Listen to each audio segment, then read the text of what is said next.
Competitive ఎగ్జామినేషన్స్లో multiplications చేయడం అనేది చాలా ఇంపార్టెంట్ కాన్సెప్ట్.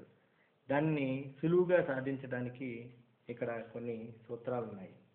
మనకి 9 కంటే ఎక్కువ ఉన్న నెంబర్లతో 10, 11 కాకుండా 9 కంటే ఎక్కువ ఉన్న నెంబర్లతో కనుక మల్టిప్లికేషన్ చేయాల్సిన అవసరం వస్తే ఒకే రకమైన సూత్రాన్ని ఇక్కడ వాడుకుని మనం వాటిని సింపుల్గా సాల్వ్ చేసుకోవచ్చు. అయితే 9తో మొదట ఈ మల్టిప్లికేషన్ ఎట్లా చేయాలో తెలుసుకుందాం.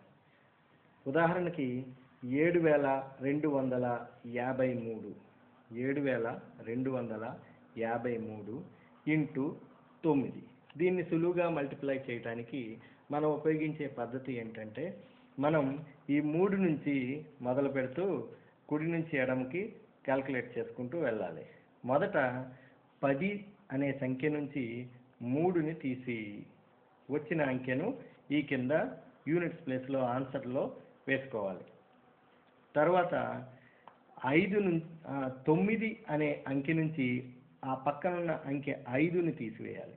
తీసివేస్తే 4 వస్తుంది. ఈ 4కి మనం 4 వస్తుంది. ఈ 4కి దాని రైట్ సైడ్లో ఉన్న ఈ 3ని కలిపి వచ్చిన 7ని మనం ఇక్కడ ఆన్సర్లో వేసుకోవాలి.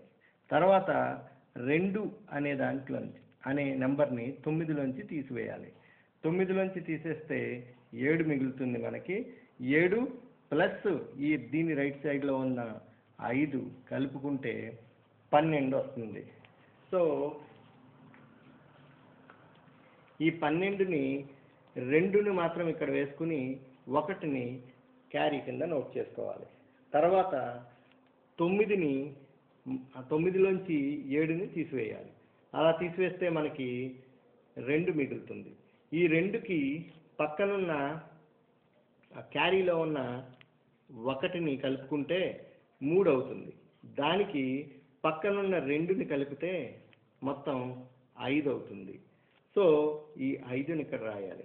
తర్వాత చివరి అంకెగా మనం 7లోంచి 1 తీసేస్తే 6 కాబట్టి 6ని ఇక్కడ వేయాలి. అప్పుడు దాని ఆన్సరు 65,277 అవుతుంది. అయితే ఇక్కడ గుర్తుపెట్టుకోవాల్సిన విషయం ఏంటంటే, మొదటి 1ల స్థానంలో ఉన్న సంఖ్యను మాత్రం 10 నుంచి తీసేస్తూ మిగతా అన్నీ 9 నుంచే తీయాలి. అయితే చివరి సంఖ్య అంటే ఇక్కడ 7 లాంటి దాన్ని మనం 1 తీసి ఆ చివరి సంఖ్యగా ఆన్సర్లో నోట్ చేసుకోవాలి. ఇది 9తో సులువుగా చేసే పద్ధతి.